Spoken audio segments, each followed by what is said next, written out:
అందరికీ తెలియజేస్తూ అదేవిధంగా గ్రామంలో ఇప్పుడు ఉన్నటువంటి సర్పంచులు అక్కడ ఉన్నటువంటి లీడర్లు 2029లో జమిలీ ఎన్నికలు రాబోతా ఉంది.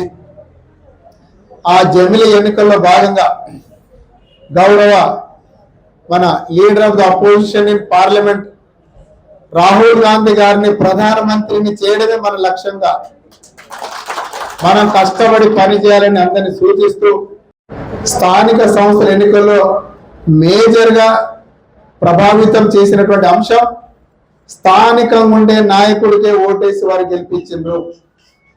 స్థానికంగా ఉండుకుంటూ వాళ్ళ కష్ట నష్టాల్లో పాలు పంచుకుంటున్నటువంటి లీడరు ఎంత అర్ధరాత్రి అయినా వాళ్ళకి ఏ కష్టం వచ్చినా వాళ్ళ కనసైగల్లో పనిచేసేటటువంటి నాయకులకే పట్టం కట్టింది. కాబట్టి చాలా వరకు మంచి తీర్పు గ్రామాలు వచ్చింది.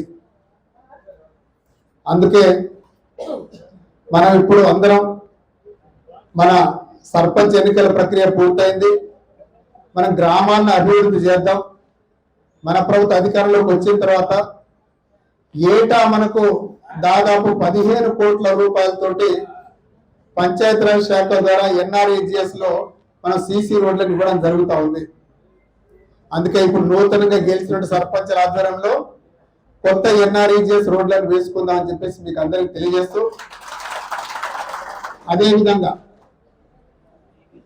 మనం కష్టపడి ఎన్నికల్లో గెలిచాము. రాబోయే రోజుల్లో ఇంకొక నెల రోజుల్లోనే ఎంపీటీసీ జెడ్పీటీసీ ఎన్నికలు రాబోతా ఉంది. ఆ ఎన్నికలు కూడా సన్నద్ధం కావాలి. సర్పంచ్ ఎన్నికలు కేవలం సొంత గుర్తుల మీద ఉంటుంది కాబట్టి పార్టీ మీద అంత ప్రభావం ఉండదు.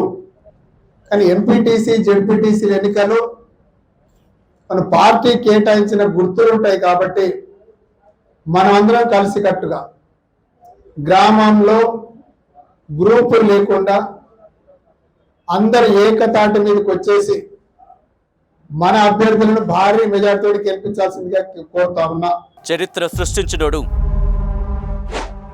ఇప్పుడు ఆ చరిత్రని తిరగరాయబోతున్నాడు. అబద్ధాల గోడల్ని బద్దలు కొట్టి నిజాలను రాగా మీ ముందుంచబోతున్నాడు. నిజమైన వార్తల కోసం వెంటనే డౌన్లోడ్ చేసుకోండి రా యాప్ని.